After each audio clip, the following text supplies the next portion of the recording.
if someone feels that they're overweight, or if they actually are overweight based on whatever modern medicine would declare overweight, they're looking most likely for a diet or some form of discipline or to build a new habit. And I'm not against any of that.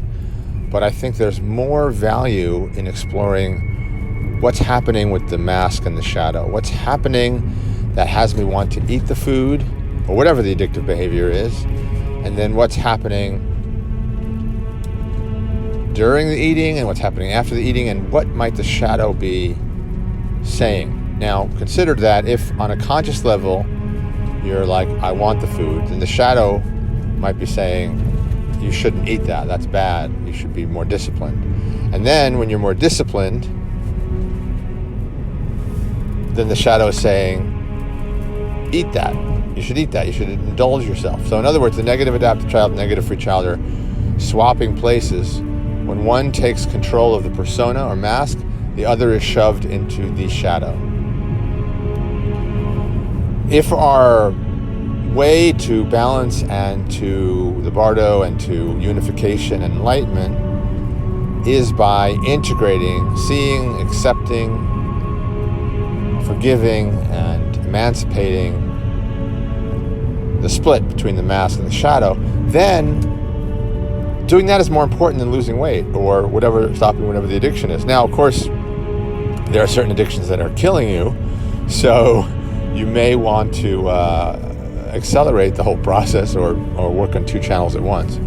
The same thing with exposure to petrochemicals, plastic, electromagnetic radiation,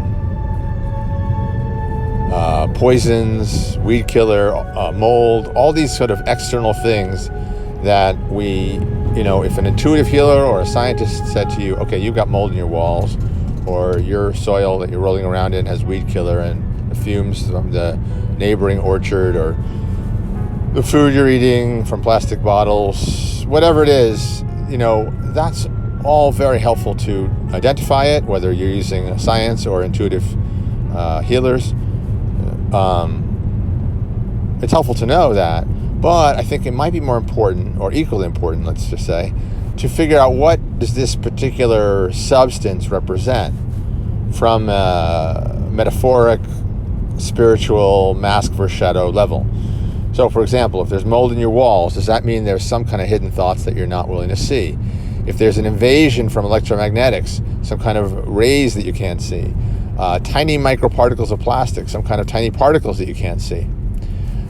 All of this may point to thoughts that you can't see.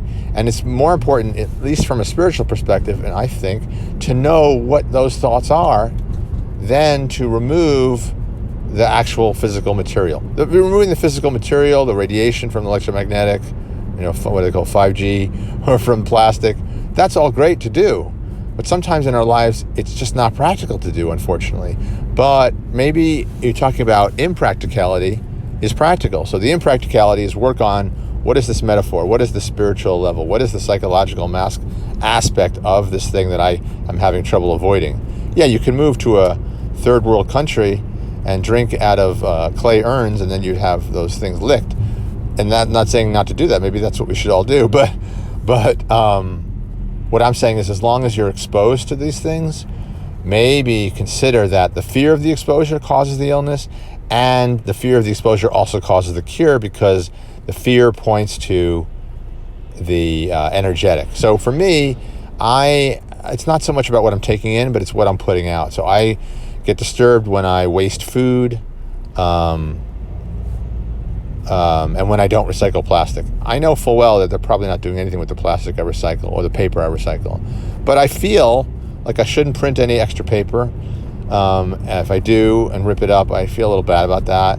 Killing trees, all that kind of mindset points to some relationship I have with my imprint on the world. I'm very concerned about using my knowledge of the tarot and I Ching inappropriately. I'm very concerned about insulting people or letting people down. So for me, it's all outward. But for people who are dealing with diet or electromagnetic or something like that, then I would say it's a fear of what's coming in.